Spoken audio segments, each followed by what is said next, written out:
Omar Arfuch nunca imaginó que una llamada a las 5:47 de la mañana transformaría no solo su vida, sino el futuro de millones. Piénsalo, dedicas 20 años luchando contra el crimen, forjando una reputación intachable, cuidando a tu comunidad y de pronto descubres que los colegas en quienes confiabas están aliados con los delincuentes. Esta no es solo una historia de traición en las instituciones. Es la saga real de un hombre que se negó a aceptar que el sistema estaba contaminado desde dentro. Es sobre el valor de enfrentar gigantes cuando lo arriesgas todo, tu carrera, tu seguridad, incluso tu familia. ¿Qué harías si descubrieras que la institución a la que juraste servir protege a los criminales que debería detener? Omar Arfuch enfrentó esa verdad y su respuesta fue tan valiente como peligrosa. Prepárate para una historia que te indignará, te inquietará, pero sobre todo te llenará de esperanza. Porque a veces, una sola persona puede cambiar el rumbo entre la justicia y la impunidad. Omar Arfuch lo demostró de la forma más impactante posible. El teléfono sonó a las 5:47, cortando el silencio del apartamento como un relámpago. Omar Arfuch, despierto desde hacía 15 minutos revisando los detalles finales de la operación más crucial de su carrera, contestó al segundo timbre. Arfuch, te necesito ahora, dijo la voz tensa, casi susurrada, del secretario de Seguridad. 20 minutos después, Omar recorría los pasillos del edificio gubernamental con paso firme, pero con el pulso acelerado. Hoy era el día. Tras 8 meses de investigación exhaustiva, agentes infiltrados y vigilancia constante darían un golpe decisivo a la red de los socios del norte. La Operación Tormenta prometía desarticular la mayor organización ilícita entre México y Estados Unidos. Al entrar a la oficina, encontró al secretario de espaldas, mirando por la ventana, con las manos entrelazadas. La tensión era evidente. Siéntate, Omar, dijo. Señor, la operación empieza en 2 horas. Los equipos están listos y todo sigue según lo planeado. Tú no irás. Las palabras golpearon como un mazazo. Omar sintió el mundo tambalearse. ¿Qué significa eso? Señor, he liderado esta operación por meses. Conozco cada detalle. El secretario se giró, con rostro agotado y mirada esquiva. Órdenes de arriba, Omar. Te reasignarán a supervisar la seguridad de los eventos de la próxima semana. ¿Eventos? ¿Qué eventos?, respondió Omar, alzando la voz. Señor, con todo respeto, esto no tiene lógica. Hoy desmantelamos a los socios del norte. Sabemos dónde están, sus horarios, sus líderes. El comandante Rodríguez tomará tu lugar. Omar se levantó de golpe. Rodríguez, un oficial capaz, pero con apenas 3 meses en la división, no conocía los detalles clave de la operación, esos que marcaban la diferencia entre el éxito y el desastre. Es un error, señor. Rodríguez no está preparado la decisión está tomada. El secretario sacó un sobresellado de un cajón. Tus nuevas órdenes. Y, Omar, sus miradas se cruzaron por primera vez, esto nunca pasó. Omar tomó el sobre con manos temblando de frustración. 20 años de carrera, incontables misiones exitosas, y ahora lo apartaban de la más importante sin explicación. Salió del edificio aturdido. En las calles, la ciudad despertaba, ajena al drama. Se subió a su coche y se quedó inmóvil, intentando procesar lo ocurrido. Su celular vibró, un mensaje de un número desconocido. Tuviste suerte, Arfuch. Otros no la tendrán. Un escalofrío lo recorrió. Alguien sabía de la operación. Alguien quería apartarlo. Pero, ¿por qué? Llamó de inmediato a Martínez, su hombre de confianza. Martínez, ¿dónde estás? Camino al punto de encuentro, jefe. La gente pregunta por qué no estás. Escucha bien, algo está mal. Rodríguez liderará, pero mantente alerta. Si ves algo raro, llámame. Jefe, me estás preocupando. Omar miró el mensaje otra vez. Las piezas de un rompecabezas oscuro comenzaban a encajar. Martínez, confía en mí. Hoy no se trata solo de detener delincuentes. Hay un juego mucho más peligroso en marcha. Colgó y aceleró. Si no podía estar en la operación oficialmente, al menos estaría cerca. Su instinto le gritaba que esa mañana lo cambiaría todo. El sobre con las nuevas órdenes quedó ignorado en el asiento del copiloto. 3 días después, el fracaso de la operación Tormenta seguía atormentándolo. La llamada desesperada de Martínez resonaba en su mente: jefe, fue un desastre. Sabían dónde estaríamos. Rodríguez no volvió. Ahora, en un café discreto del centro, Omar observaba a Carmen Vázquez, una auditora fiscal jubilada y una de las pocas personas en quien confiaba ciegamente. Sus canas y gafas ocultaban una mente brillante. Te ves terrible, Omar, dijo mientras pedía un café. El fracaso de la operación está en todos los diarios. Carmen, necesito tu ayuda. No puedo usar canales oficiales, respondió Omar, deslizando una carpeta por la mesa. Investiga estas transacciones y personas. Carmen abrió la carpeta y sus ojos se abrieron ligeramente. Son nombres importantes, Omar, ¿sabes en qué te metes? Rodríguez tenía razón, alguien filtró información. No fue un error, fue intencional. Alguien dentro del sistema protege a los socios del norte. Durante la semana siguiente, Carmen trabajó en silencio, usando viejos contactos en el sistema tributario para rastrear registros bancarios. Omar, mientras tanto, recurrió a sus fuentes en la calle. El primer indicio vino de Raúl, un informante en los puertos. Jefe, preguntaste por movimientos extraños. 3 contenedores que debían ser revisados desaparecieron de los registros. Omar sintió un nudo en el estómago. ¿Desaparecieron? Como si nunca existieran. Vi los documentos originales, con sellos y firmas oficiales. Alguien con mucho poder los borró. 2 días después, Carmen lo llamó con urgencia. En el mismo café, parecía nerviosa. Omar, encontré algo grave. Abrió su laptop. Transferencias millonarias, movidas 48 horas antes del fallo de la operación. La pantalla mostraba depósitos exorbitantes en cuentas offshore ligadas a empresas fantasma. Pero los nombres de los beneficiarios dejaron a Omar sin aliento. El secretario, susurró. Y no solo él, señaló Carmen. Al menos 6 figuras clave recibieron pagos en ese periodo. Omar se recostó, procesando la magnitud de la revelación. No era un caso aislado de deslealtad, era una red organizada, una conspiración en los niveles más altos.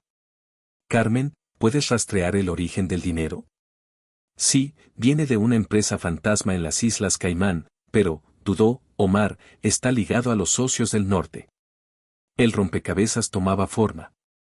La organización no solo sobornaba a individuos, había comprado una red de protección dentro del sistema. Esa noche, al llegar a casa, Omar encontró la puerta entreabierta.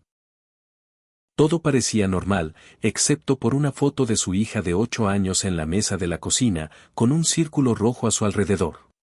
Debajo, una nota: algunas investigaciones son muy riesgosas. Tienes una familia hermosa. Llamó de inmediato a su exesposa. María, lleva a Sofía a casa de tu madre ahora. Sin preguntas, por favor. Omar, me asustas. Confía en mí, es serio. Tras confirmar que su hija estaba a salvo, Omar volvió al apartamento. La realidad era clara, había tocado algo demasiado grande. Personas poderosas querían detenerlo, pero Omar Arfuch no se rendía. Marcó un número que no usaba en años. Javier, soy Omar. Te necesito. Es sobre la promesa que hicimos en la academia. Pensé que nunca llamarías. ¿Qué pasa?, respondió Javier. Deslealtad a gran escala. Amenazaron a mi hija. Tras una pausa, Javier dijo, ¿dónde nos vemos? Omar sonrió por primera vez en días. No estaba solo. En un almacén abandonado a las afueras, a las 2 de la mañana, cada paso de Omar resonaba. Javier había elegido un lugar aislado, perfecto para evitar curiosos. Llegas puntual, dijo una voz desde las sombras. Javier apareció, más delgado, con cicatrices nuevas en el rostro. Traje a alguien que debes conocer. Una segunda figura emergió, un hombre nervioso de mediana edad. Capitán Morales, o ex capitán, mejor dicho. Omar reconoció el nombre. Morales, de la División Especial. Creí que habías fallecido. Eso quieren que crean todos, dijo Morales, encendiendo un cigarro con manos temblorosas. Fingir mi muerte fue la única forma de seguir vivo tras descubrir la verdad. Sentados en cajas polvorientas, Morales habló, y sus palabras golpearon a Omar. La Operación Tormenta no fue un error, Arfuch. La diseñaron para fracasar desde el inicio. Investigaste a los socios del norte 8 meses, pero ellos sabían cada paso que dabas. Imposible. Yo elegí al equipo, controlé todo. Y el secretario te controlaba a ti. Morales dio una calada. Te usaron. La verdadera misión era eliminar testigos incómodos. Tú eras el principal. Omar sintió un escalofrío. ¿Testigos de qué? Morales sacó una carpeta abultada de una mochila vieja. Hace 2 años comencé a documentar movimientos sospechosos, reuniones secretas, operaciones frustradas a propósito. Siempre que nos acercábamos a los socios del norte, algo fallaba. Omar revisó los documentos, fotos de encuentros clandestinos, registros de comunicaciones interceptadas, órdenes no oficiales. Era un expediente de deslealtad sistemática. Rodríguez no cayó por casualidad, continuó Morales. Empezó a cuestionar los cambios de última hora tras tu remoción. ¿Qué dices? Digo que Rodríguez fue silenciado por sus propios compañeros. Morales apagó el cigarro con fuerza. Tú habrías sido el siguiente si hubieras sido. Javier, hasta entonces callado, intervino. Omar, muéstrale el mensaje. Omar dudó, luego mostró el celular con el aviso. Morales lo leyó y negó con seriedad. Tuviste suerte. Te salvaron al apartarte, pero no por bondad. Te necesitan vivo para algo mayor. ¿Mayor, cómo? Eres el blanco perfecto. Si esta red se expone, te culparán de todo. El oficial desleal que protegía a los delincuentes, que arruinaba operaciones por dinero. Morales se acercó.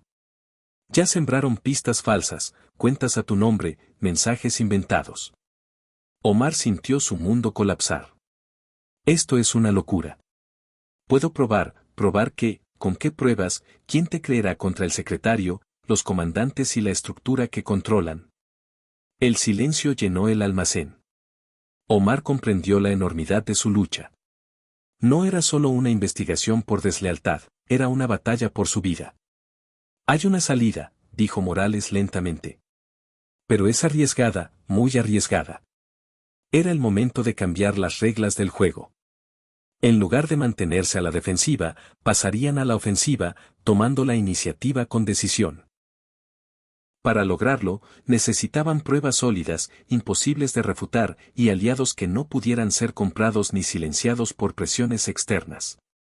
Omar, con el peso de los años en la fuerza policial, miró a los 2 hombres que habían sacrificado tanto para estar a su lado en esa lucha. ¿Cuál es el plan, Morales?, preguntó, con la voz cargada de determinación. Morales, por primera vez esa noche, dejó entrever una leve sonrisa, un destello de confianza en medio de la tensión. Les daremos algo que no esperan, absoluta transparencia. Pero antes, deben decidir si están dispuestos a arriesgarlo todo, sus carreras, su estabilidad, incluso su tranquilidad personal, para exponer la verdad que esta ciudad necesita. Omar se quedó en silencio, su mente viajando hacia su hija, hacia una fotografía que aún lo perseguía, marcada con un círculo rojo, un recordatorio de las amenazas que acechaban. Pensó en los colegas honestos que habían sido apartados, en los que habían cedido ante la corrupción, y en la ciudad que tanto amaba, que se desmoronaba desde sus cimientos por la codicia y el poder. Estoy dentro, dijo con firmeza. Mañana comenzamos esta batalla, Morales. Y esta vez, no permitiremos que ganen ellos. Morales asintió, organizando cuidadosamente los documentos que contenían la clave de su plan. Al salir del almacén, bajo la penumbra de la noche, Omar no sabía si caminaba hacia la redención o hacia un abismo del que no habría retorno. Pero de algo estaba seguro, no daría un paso atrás. La sala de redacción del diario El Clarín nunca dormía. A las 3 de la madrugada, solo un puñado de periodistas nocturnos seguía trabajando, sus rostros iluminados por las pantallas de sus computadoras. Omar avanzó por el pasillo con pasos discretos, siguiendo al pie de la letra las instrucciones de Morales. En el ascensor, presionó el botón del 10º piso, pero salió en el 9º, subiendo el último tramo por las escaleras de emergencia para evitar miradas indiscretas. Al llegar, encontró a Ana Cristina Mendoza, una periodista de investigación con 15 años de experiencia, inclinada sobre una montaña de documentos. Ella levantó la vista, evaluándolo con una mirada aguda y calculadora. «Tú debes ser el contacto de Morales», dijo en voz baja. «Siéntate, pero habla bajo. En este lugar, hasta las paredes tienen oídos». Ana Cristina era una figura legendaria en el periodismo. Su reputación por desenterrar casos de corrupción gubernamental y resistir las presiones de políticos y empresarios poderosos era conocida en todo el país. «Morales me compartió algunos de los documentos que tienes», dijo, abriendo una carpeta repleta de papeles y fotografías. «Esto es material explosivo, pero no basta con imágenes y reportes. Necesito testigos vivos, dispuestos a hablar en público y respaldar la información». Omar se inclinó hacia adelante, su interés avivado. «¿Qué clase de testigos necesitas?» «Personas dentro del sistema», respondió ella, «alguien que pueda confirmar cada detalle de estas acusaciones. Y, sobre todo, pruebas que no puedan ser cuestionadas ni destruidas». Encendió su computadora y abrió un archivo. «Tengo un contacto en el Ministerio Público. El fiscal Samuel Restrepo lleva meses investigando movimientos financieros sospechosos, pero aún no ha conectado todas las piezas del rompecabezas». Durante las siguientes 2 horas, en una sala iluminada solo por una lámpara de escritorio, diseñaron un plan audaz y meticuloso. Ana Cristina se encargaría de preparar una serie de reportajes que sacudirían los cimientos de la ciudad. Omar y Morales, por su parte, trabajarían en la recolección de más evidencia, mientras el fiscal Restrepo iniciaría una investigación oficial paralela para respaldar las acusaciones. «El tiempo es crucial», explicó Ana Cristina, con la voz cargada de urgencia. «Todo debe suceder al mismo tiempo. Si les damos un solo día de ventaja, destruirán las pruebas y silenciarán a cualquiera que pueda hablar». Omar asintió, consciente de la magnitud del desafío. En los días siguientes, Omar vivió atrapado en una doble vida. Por fuera, cumplía con sus nuevas responsabilidades en la policía, supervisando la seguridad de eventos públicos con una fachada de normalidad. En secreto, coordinaba la operación más importante de su carrera. Javier, uno de sus aliados más cercanos, se infiltró nuevamente en los círculos policiales, recopilando información sobre movimientos sospechosos dentro de la fuerza. Carmen, experta en análisis financiero, rastreó transferencias bancarias, descubriendo cuentas ocultas y patrones que apuntaban a una red de sobornos. Morales, con su red de contactos en los bajos fondos, mapeó las operaciones ilícitas que conectaban a figuras clave con actividades delictivas. El primer gran avance llegó de un empleado del banco Minam Sanders, quien había notado irregularidades en las cuentas que Carmen investigaba. Durante una reunión secreta en un lugar apartado, el empleado explicó: «Estas transferencias siguen un patrón muy específico. Siempre ocurren 48 horas antes de operativos policiales importantes. Es como si estuvieran pagando por información privilegiada». Omar sintió una oleada de adrenalina. Habían encontrado el eslabón perdido, una prueba concreta que vinculaba la filtración de datos policiales con una red ilícita. Pero la euforia fue efímera. Al 4.º día de la operación, Javier llamó, su voz cargada de pánico. «Omar, nos han descubierto. Hay movimientos extraños en la comisaría. Están hablando de detenciones preventivas, de limpiar la fuerza de elementos problemáticos, punto». «¿Problemáticos como quiénes?», preguntó Omar, con el corazón acelerado. «Como tú. Tu nombre está en una lista». Omar corrió a la sala de redacción para alertar a Ana Cristina. La encontró escribiendo con furia, rodeada de notas y tazas de café vacías. Han acelerado sus planes, dijo Omar, sin aliento. Me detendrán antes de que podamos exponer todo.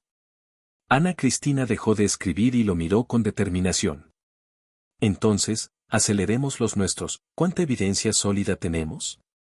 Suficiente para implicar a 6 figuras de alto rango, incluido el secretario de Seguridad, respondió Omar. Y tenemos testigos. Morales está listo para hablar, el empleado del banco también, pero yo soy la pieza central. Si me detienen antes, desacreditarán todo como un intento desesperado de un oficial cuestionado. Ana Cristina guardó sus documentos y se puso de pie. Adelantemos todo para mañana. Es posible. Restrepo ya está preparando órdenes de captura con las pruebas que le enviamos. Mi artículo está casi listo. Lo miró con una mezcla de seriedad y confianza. Mañana a las 10 de la mañana daremos una rueda de prensa. ¿Una rueda de prensa? Omar sintió un nudo en el estómago. No llegaré a hablar, Ana. Me detendrán antes. No si lo transmitimos en vivo para todo el país, respondió ella, con una chispa de desafío en los ojos. Ya contacté a 3 canales de televisión. Esto es de interés nacional, Omar. Él sintió una mezcla de temor y esperanza. En menos de 8 horas, su vida cambiaría para siempre. Podría convertirse en el hombre que expuso la mayor red de corrupción en la historia del país, o podría perderlo todo. Esa noche, por primera vez en semanas, Omar llamó a su hija, Sofía. Su voz al otro lado del teléfono era un bálsamo en medio de la tormenta. Papá, ¿por qué te ves triste? Preguntó ella, con esa inocencia que siempre lo desarmaba. No estoy triste, princesa. Solo te extraño mucho. Mamá dice que estás trabajando en algo muy importante.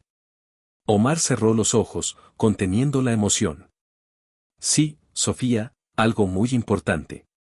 Te amo, hija mía. Yo también, papi, ¿vuelves pronto? Sí, mintió Omar, con la voz quebrada. Pronto. Al colgar, supo que podría ser la última vez que hablara con ella, pero también que, si lograban su objetivo, ella crecería en un mundo menos opacado por la corrupción. El amanecer marcó el inicio de la batalla final. La sala de conferencias del Hotel Continental estaba abarrotada.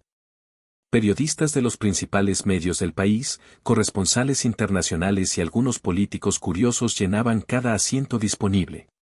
Omar ajustó el micrófono con manos que temblaban apenas, mientras una pantalla gigante detrás de él aguardaba las pruebas que cambiarían el curso de la historia.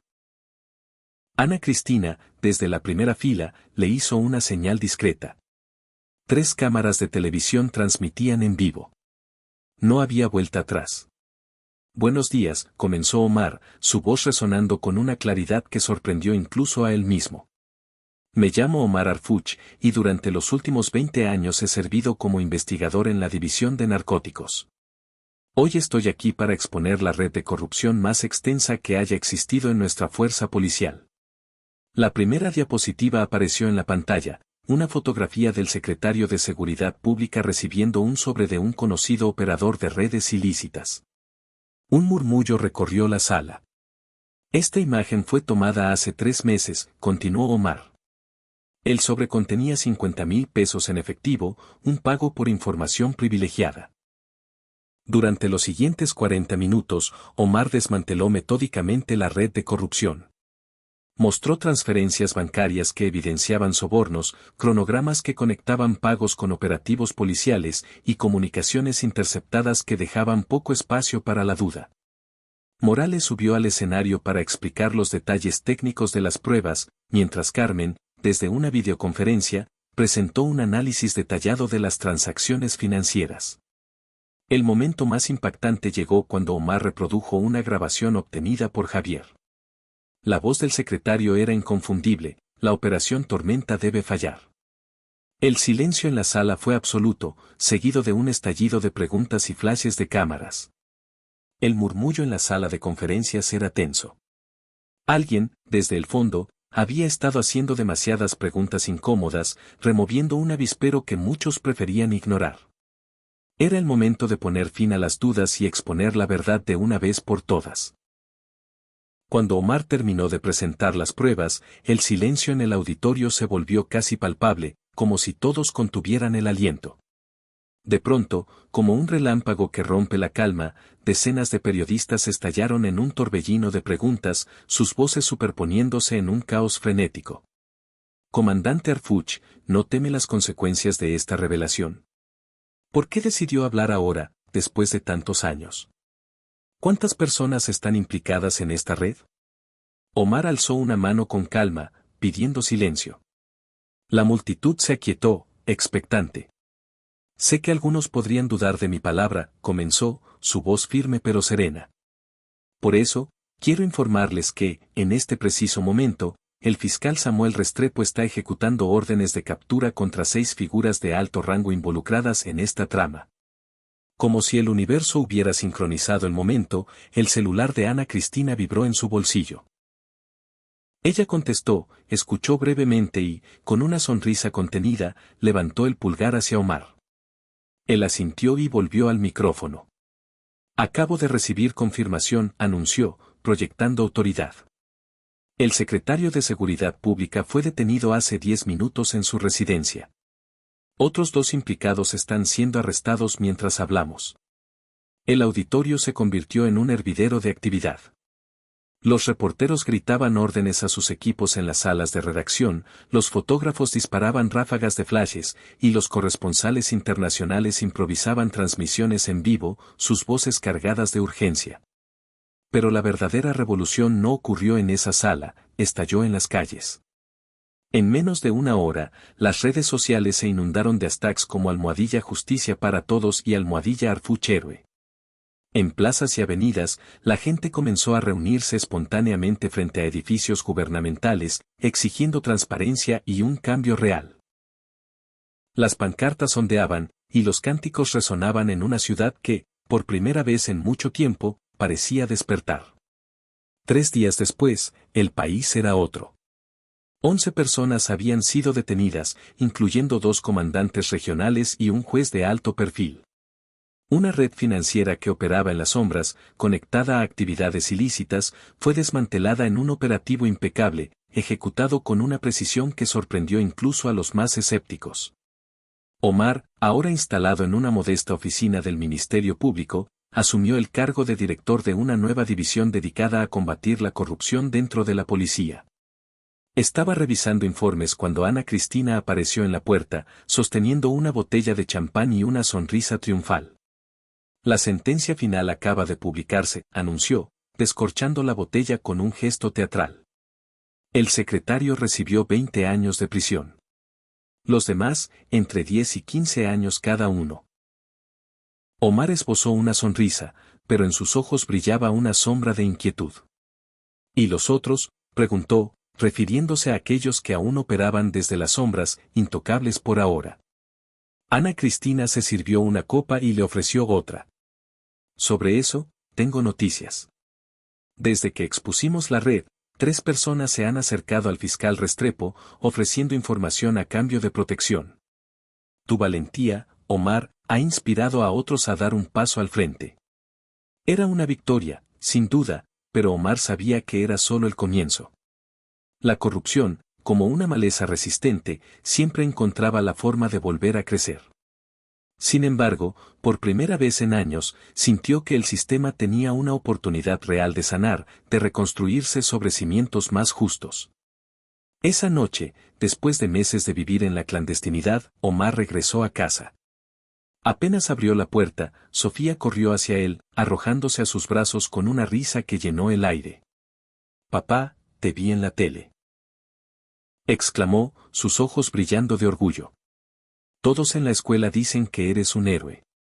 Omar la levantó, sintiendo como el peso de la tensión se desvanecía, aunque fuera por un momento. «No soy un héroe, princesa», dijo, acariciándole el cabello. «Solo hice lo que debía hacerse». Sofía ladeó la cabeza, pensativa. «Pero ayudaste a mucha gente, ¿verdad?». Omar miró por la ventana de su apartamento, hacia las calles de la ciudad que tanto amaba. La gente caminaba con un poco más de esperanza, con la certeza de que, al menos por ahora, se había ganado una batalla importante contra la injusticia. Sí, Sofía, respondió, con una sonrisa suave. Creo que ayudamos. Más tarde, mientras acostaba a su hija, Omar guardó un pequeño dispositivo de seguridad en el cajón de su mesita de noche. Sabía que su lucha le había ganado adversarios poderosos, figuras que no olvidarían su nombre. La batalla contra la corrupción estaba lejos de terminar y él seguiría siendo un blanco. Pero esa noche, por primera vez en meses, durmió profundamente, con la tranquilidad de quien ha elegido el camino correcto, sin importar el costo. Esta historia no termina aquí. ¿Te ha inspirado? Compártela ahora. ¿Cuántas personas conoces que necesitan saber que aún existen quienes luchan por un mundo mejor? Omar Arfuch demostró que una sola persona, con valentía y determinación, puede encender un cambio. Únete a este movimiento. Comparte e inspira a otros a alzar la voz.